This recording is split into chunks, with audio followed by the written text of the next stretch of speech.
Elderly folks have important lessons to teach us as we move through the phases of our life, and especially for very young folks, especially in our rapidly digitizing kind of present. Elderly folks are kind of marginalized, you know, they're kind of like shunted off to the side. We place such value on the idea of youth, and these days we place precious little value on the idea of wisdom.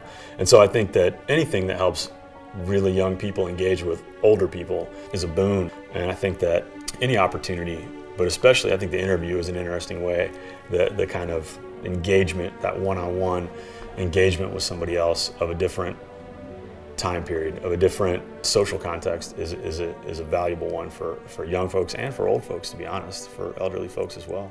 You know, I think doing interview assignments is super important, you know, because it's a very specific type of engagement, right? You're not there to kind of sit back and observe, you're not the fly on the wall, you're trying to learn from somebody else and you're trying to draw someone's experience out from them, and in some ways help them to put their experience in the abstract, right?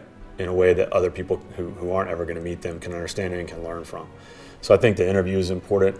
I think the interview, and coupled with the portrait, you know, the portrait is similar to the interview, but in the visual realm, right? Like when I take documentary photographs, I'm trying as much as I can to fit into the background and record reality as it plays out in front of me as much as I can.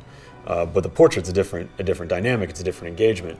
I'm trying to engage with someone one-on-one, and I'm trying to capture something essential about that person, either in their body language, in their expression, and, you know, more than just the way they look. So I think those two things, I think that if kids had to go out and interview somebody they didn't know from a context that they weren't very familiar with, and or sit down and take a deliberate portrait of someone they didn't know from a context they weren't familiar with, I think that would be a valuable experience for them.